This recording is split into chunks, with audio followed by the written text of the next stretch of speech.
मैं doctor Shikha Agrawal, government college Sujangarh, BA part first की class में आज हम पढ़ेंगे शक्ति पृथक्करण सिद्धांत। शक्ति पृथक्करण सिद्धांत बहुत प्राचीन सिद्धांत नहीं है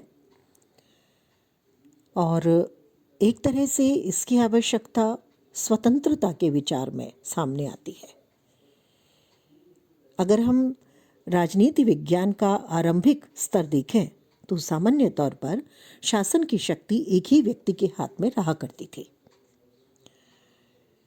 लेकिन जैसे जैसे व्यक्तिगत स्वतंत्रता की बात सामने आने लगी, वैसे ही शासन में शक्तियों के पृथक्करण का विचार भी सामने आया। ऐसा नहीं है कि सरकार के कार्य विभिन्न भागों में नहीं बटे हुए थे। कार्य हमेशा से ही कानून बनाने का भी था, लागू करने का भी था और न्याय करने का भी था। तो इस तरह से सरकार के कार्य 3 भागों में बटे हुए थे और इसके लिए हम वर्तमान में 3 अंग देखते हैं। विधायिका यानी व्यवस्थापिका जो कानून बनाती है, कार्यपालिका जो कानून को लागू करने का कार्य करती है और न्यायपालिका जो उन कानूनों के संबंध में ये देखती है कि किस तरह से व्यक्ति की स्वतंत्रता और अधिकारों को बनाए रखा जाए और अगर कानून की उल्लंघना होती है तो किस प्रकार से उनको पुनः लागू कराया जाए। मेडिसिन का मानना था कि व्यवस्थापिका, कार्यपालिका और न्यायपालिका संबंधी जितनी भी शक्तियां हैं वो एक ही हाथों में एकत्रित होना, चाहे वह एक व्यक्ति के हाथ में हो या ज़्यादा लोगों के हाथ में हो, चाहे किसी वंश परंपरागत राजा के हाथ में हो, नियुक्त शासक के हाथ में हो, चाहे निर्वाचित व्यक्ति के हाथ में हो, अत्याचारी शासन की उपयुक्त परिभाषा कहा जा सकता है। तो एक तरह से अगर एक ही व्यक्ति के हाथ में, एक ही संस्था के हाथ में तीनों शक्तियों को दे दिया जाए तो ये शासन स्वेच्छाचारी और अत्याचारी हो जाएगा, ऐसा माना जाता है। और प्राचीन हम अगर शासन व्यवस्थाओं को देखें तो वहाँ राजा या अत्याचारी शासक सामान्य तौर पर एकमेव रूप से शक्तियों का उपयोग करते थे। हालांकि प्राचीन काल में भी हम इस प्रकार के वर्णन देखते हैं जिसमें शक्तियों को विभाजित किया गया था। सरकार के जो 3 अंग हैं, इसके बारे में जो सिद्धांत प्रतिपादित किए गए हैं उनमें सबसे महत्वपूर्ण सिद्धांत मॉन्टेस्क्यू ने जो प्रतिपादित किया है, शक्ति पृथक्करण सिद्धांत, वो सबसे महत्वपूर्ण है। जैसा कि हरमन फाइनर ने लिखा कि शक्तियों के पृथक्करण का सिद्धांत पहली बार पूर्ण रूप में केवल मॉन्टेस्क्यू द्वारा प्रतिपादित किया गया था। हालांकि ऐसा नहीं है कि केवल उन्होंने ही किया है, बल्कि जॉन लॉक की जो किताब है सिविल गवर्नमेंट, उसमें भी कुछ हद तक हमें शक्तियों का विभाजन दिखाई देता है। गेटल का मानना है कि सरकार के तीनों प्रमुख कार्य अलग अलग व्यक्तियों द्वारा संपादित होने चाहिए और तीनों विभागों के कार्य क्षेत्र इस प्रकार सीमित होने चाहिए कि वो अपने क्षेत्र में स्वतंत्र और सर्वोच्च बने रहें। शक्ति पृथक्करण का जो सिद्धांत है वो इस बात पर आधारित है कि निरंकुश शक्तियों के मिल जाने से व्यक्ति भ्रष्ट हो जाता है और शक्तियों का दुरुपयोग करने लगता है। इस सिद्धांत को जिन्होंने प्रतिपादित किया है उन लोगों का मानना है कि हर जो सरकार का अंग है उसका अपना एक निश्चित कार्य है और वो उसी के अनुसार कार्य करे।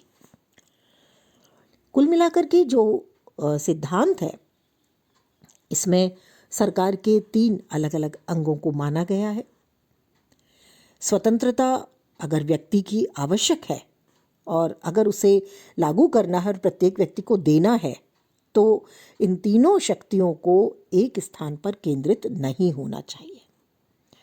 सरकार की इन तीनों शक्तियों की जो संस्थाएं हैं, कार्यपालिका, व्यवस्थापिका और न्यायपालिका, उनके जो कार्य को निष्पादित करने वाले लोग हैं या कार्य करने वाले लोग हैं वो भी अलग अलग होने चाहिए। यानी कार्यपालिका के सदस्य अलग होने चाहिए, व्यवस्थापिका के अलग होने चाहिए और न्यायपालिका के अलग लोग होने चाहिए। सरकार की शक्ति की हर संस्था और संस्था के कार्मिक केवल अपने अधिकार क्षेत्र तक सीमित रहने चाहिए, स्वतंत्र होने चाहिए और सर्वोच्च होने चाहिए। शक्ति पृथक्करण सिद्धांत की आवश्यकता क्यों पड़ी? इसके जो प्रमुख कारण देखे जाते हैं, उसमें पहला कारण है नागरिकों की स्वतंत्रता और अधिकारों की सुरक्षा को बनाए रखने के लिए शक्ति पृथक्करण आवश्यक है। क्योंकि अगर एक ही व्यक्ति सारी शासन की शक्तियों के लिए कार्य करेगा, यानी कानून भी वही बनाएगा, लागू भी वही करेगा और न्यायकर्ता भी वही होगा, तो ऐसी स्थिति में व्यक्ति के अधिकार और जो स्वतंत्रताएं हैं वो सुरक्षित नहीं रह सकते। दूसरी आवश्यकता महसूस की गई कि शक्ति की निरंकुशता और उसका दुरुपयोग बढ़ जाएगा अगर हम शासन की शक्तियों या सरकार के अंगों को अलग अलग नहीं करेंगे। तीसरी बात जो मानी गई वो है शासन कार्य को अधिक सुचारू रूप से सुविधाजनक तरीके से चलाने के लिए, क्योंकि हर व्यक्ति न तो कानून बनाने में सक्षम है, न उसे लागू करने में और न न्याय करने में। तो विशेषज्ञता के लिए जरूरी है कि शासन में विशिष्टीकरण और कुशलता लाई जाए और इसके लिए शक्ति का पृथक्करण करना आवश्यक माना गया। शक्ति पृथक्करण से शासन के जो अलग अलग अंग हैं उनका उत्तरदायित्व भी स्वयं ही सुनिश्चित हो जाता है, क्योंकि व्यवस्थापिका का कार्य अगर कानून बनाना है तो उसे कानून बनाने हैं, उसे लागू नहीं करने। अगर न्यायपालिका को उन कानूनों के संबंध में जनता को स्वतंत्रता को सुनिश्चित करने के लिए न्याय करना है तो ये उसका दायित्व है। शक्ति पृथक्करण से न्यायपालिका की स्वतंत्रता और निष्पक्षता भी बनी रहती है, क्योंकि तीनों अंग बिल्कुल अलग अलग हैं। अब आते हैं शक्ति पृथक्करण सिद्धांत का विकास कैसे हुआ। हालांकि बहुत प्राचीन काल में अगर हम देखें तो शक्ति पृथक्करण आज के संदर्भ में नहीं था। इस सिद्धांत की जो स्पष्ट व्याख्या है वो 18वीं शताब्दी में फ्रांसीसी दार्शनिक मॉन्टेस्क्यू ने की है, लेकिन उनसे पूर्व भी कुछ दार्शनिकों ने इसको प्रकट किया है। जैसे यूनानी दार्शनिक अरस्तु ने शासन के 3 काम बताए हैं, 3 कार्य महत्वपूर्ण बताए हैं। पहला है विमर्शात्मक, दूसरा है प्रशासकीय और तीसरा है न्यायिक। इसी तरह से रोम में शासन के 3 शाखाएं थी, 3 उसके भाग थे, अंग थे। पहला था सीनेट, दूसरा था कॉन्सुल और तीसरा था ट्रिब्यून। अगर हम रोमन दार्शनिक सिसरो और पोलिबियस के सिद्धांतों का अध्ययन करें तो वहाँ भी हम देखते हैं कि कुछ मायनों में शक्ति पृथक्करण के सिद्धांत को काम में लिया गया था। 16वीं शताब्दी में फ्रांसीसी विद्वान बोंदा ने इस बात पर जोर दिया कि शासन के कार्यकारी और न्यायकारी अंग अलग अलग होने चाहिए। जॉन लॉक का भी मानना था कि शासन के कार्यपालिका और व्यवस्थापिका अंगों को एक दूसरे से अलग रखा जाना चाहिए, नहीं तो भ्रष्टाचार फैलने की संभावना बहुत ज़्यादा रहती है। मॉन्टेस्क्यू का शक्ति पृथक्करण सिद्धांत क्या है, हम इसे विस्तार से पढ़ते हैं। ये सिद्धांत द स्पिरिट ऑफ लॉज में मॉन्टेस्क्यू ने प्रतिपादित किया। ये किताब है उनकी, और मॉन्टेस्क्यू का जो समय था उसमें निरंकुश राजाओं का राज था, स्वेच्छाचारी राज्य था और व्यक्तियों की सुरक्षा और स्वतंत्रता नहीं थी। ऐसी स्थिति में व्यक्तिगत स्वतंत्रता को कैसे सुनिश्चित किया जाए, कैसे सुरक्षित किया जाए, ये देखने के लिए मॉन्टेस्क्यू ने शक्ति पृथक्करण सिद्धांत पर विचार किया, क्योंकि वो व्यक्ति की स्वतंत्रता के समर्थक थे। 1726 में उन्होंने इंग्लैंड की यात्रा की और वहाँ प्रचलित स्वतंत्रता की भावना से बहुत ज़्यादा प्रभावित हुए। हालांकि जो उनका अध्ययन है ये एक गलत अध्ययन पर एक तरह से आधारित था, क्योंकि इंग्लैंड में शक्ति पृथक्करण नहीं है। वहाँ पर संसदीय व्यवस्था है और संसदीय व्यवस्था में व्यवस्थापिका में से ही कार्यपालिका अनिवार्यतः ली जाती है। लेकिन जब उन्होंने इंग्लैंड में व्यक्तिगत स्वतंत्रता की सुरक्षा को देखा तो वो इस निष्कर्ष पर निकले कि व्यक्तिगत स्वतंत्रता और नागरिक अधिकारों की रक्षा के लिए शासन की समस्त शक्तियां एक व्यक्ति में केंद्रित न होकर विभिन्न व्यक्तियों अथवा व्यक्ति समूहों में होनी चाहिए।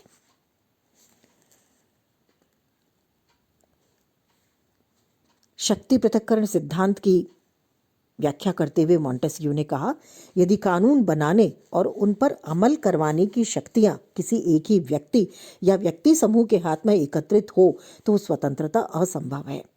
इनमें से प्रत्येक अपने क्षेत्र में स्वतंत्र होना चाहिए, उसे अपने कार्य क्षेत्र तक सीमित रहना चाहिए और उसके द्वारा दूसरे अंग के कार्य को प्रभावित करने या उस पर नियंत्रण स्थापित करने की चेष्टा नहीं करनी चाहिए।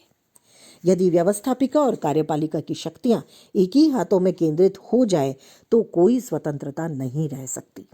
इसी तरह यदि न्याय संबंधी शक्ति को व्यवस्थापिका और कार्यपालिका शक्ति से अलग नहीं किया जाता तो भी स्वतंत्रता संभव नहीं है।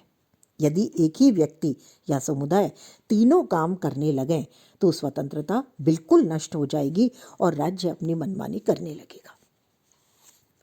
तो इस तरह से मॉन्टेस्क्यू ने ब्रिटेन में जब व्यक्ति की स्वतंत्रता और नागरिक अधिकारों की रक्षा को देखा तो उन्होंने ये निष्कर्ष निकाला कि वो इसलिए है क्योंकि वहाँ तीनों विभाग यानी व्यवस्थापिका, कार्यपालिका और न्यायपालिका अलग अलग संपादित हो रहे हैं या अलग अलग विभागों द्वारा हो रहे हैं, जबकि उस समय फ्रांस में एक निरंकुश सम्राट का शासन था। लेकिन जैसा अभी हमने बात की कि ब्रिटेन में शक्ति पृथक्करण नहीं है। शक्ति पृथक्करण सिद्धांत की जो व्याख्या उन्होंने की उससे कुछ बातें हमारे सामने आती हैं। सबसे पहली बात आती है कि जो विधायिका है और कार्यपालिका है उन दोनों की शक्तियों का जब संयोग होता है तो व्यक्ति के जो अधिकार हैं उन पर मनमाने ढंग से कानून का निर्माण किया जाता है और उसका प्रयोग किया जाता है। दूसरी बात जो सामने आई वो थी कि विधायिका और न्यायपालिका की शक्तियों के सम्मिलन से व्यक्ति मनमाने ढंग से कानूनों का निर्माण और मनमाने ढंग से उसकी व्याख्या करेगा। यानी जिसके पास सत्ता है वो व्यक्ति अगर व्यवस्थापिका और न्यायपालिका में एक साथ काम कर रहा है तो वो कानूनों का निर्माण भी अपने तरीके से करेगा और फिर उसकी व्याख्या भी अपने तरीके से करेगा, जिससे व्यक्ति की स्वतंत्रता और अधिकार खत्म हो जाएंगे। तीसरा जो निष्कर्ष सामने आता है वो है कि मॉन्टेस्क्यू मानते हैं कि कार्यपालिका और न्यायपालिका की शक्तियों को अगर एक ही व्यक्ति में या एक ही संस्था में सम्मिलित कर दें तो स्वेच्छाचारिता बढ़ेगी। और चौथी बात जो मॉन्टेस्क्यू कहना चाह रहे हैं अपने सिद्धांत से वो ये है कि अगर तीनों शक्तियां एक ही व्यक्ति या संस्था में निहित होंगी तो नागरिक स्वतंत्रता पूरी तरह से खत्म हो जाएगी और शासन निरंकुश और स्वेच्छाचारी हो जाएगा। तो ये मॉन्टेस्क्यू का सिद्धांत है, जिनका मानना था कि तीनों शक्तियों को पूरी तरह से अलग अलग होना चाहिए और कार्यपालिका अपने क्षेत्र में स्वतंत्र रूप से कार्य करे तो व्यवस्थापिका अपने क्षेत्र में यानी कानून बनाने का कार्य पूरी तरह से व्यवस्थापिका करे तो उसे लागू करने का कार्य कार्यपालिका करे और न्याय करने का कार्य पूरी तरह से न्यायपालिका करे। तो तीनों अंगों को पृथक पृथक काम करना चाहिए जिससे व्यक्ति की स्वतंत्रता और अधिकार बने रहे। मॉन्टेस्क्यू के अतिरिक्त इंग्लैंड के विधिवेत्ता और विधिशास्त्री ब्लैकस्टोन ने शक्ति पृथक्करण के मॉन्टेस्क्यू के सिद्धांत का समर्थन किया। 1765 में जो उनकी किताब आई इंग्लैंड के कानूनों की टीकाएं, उसमें उन्होंने कहा कि जहां कहीं कानून बनाने और उन्हें लागू करने का अधिकार एक ही व्यक्ति या व्यक्ति समूह में निहित होगा वहां किसी प्रकार की सार्वजनिक स्वतंत्रता नहीं हो सकती, क्योंकि शासक अत्याचारपूर्ण कानून बना सकता है और उन्हें उतने ही अत्याचारपूर्ण ढंग से लागू कर सकता है। तो इस तरह से ब्लैकस्टोन ने उनका समर्थन किया और उनका भी यही मानना था कि एक ही व्यक्ति में तीनों शक्तियां निहित नहीं होनी चाहिए। यदि न्याय विभाग को व्यवस्थापिका या प्रशासकीय अंग से मिला दिया जाए तो अत्याचारी एवं निरंकुश शासन स्थापित हो जाएगा। तो इस तरह से ये था शक्ति पृथक्करण सिद्धांत का सैद्धांतिक स्वरूप, जिसमें अधिकारों की सुरक्षा के लिए, शक्ति की निरंकुशता और उसके दुरुपयोग को रोकने के लिए, शासन में विशेषज्ञता और कुशलता लाने के लिए शक्ति पृथक्करण के सिद्धांत को आवश्यक माना गया। और ये भी माना गया कि इस सिद्धांत से शासन के अलग अलग अंगों का उत्तरदायित्व सुनिश्चित होगा और न्यायपालिका की स्वतंत्रता और निष्पक्षता बनी रहेगी, और उसी के साथ व्यक्ति के अधिकार भी सुरक्षित रहेंगे, उसके स्वतंत्रताएं भी सुरक्षित रहेंगी। अगली क्लास में हम पढ़ेंगे इसका व्यवहारिक स्वरूप किस तरह से काम में लिया गया।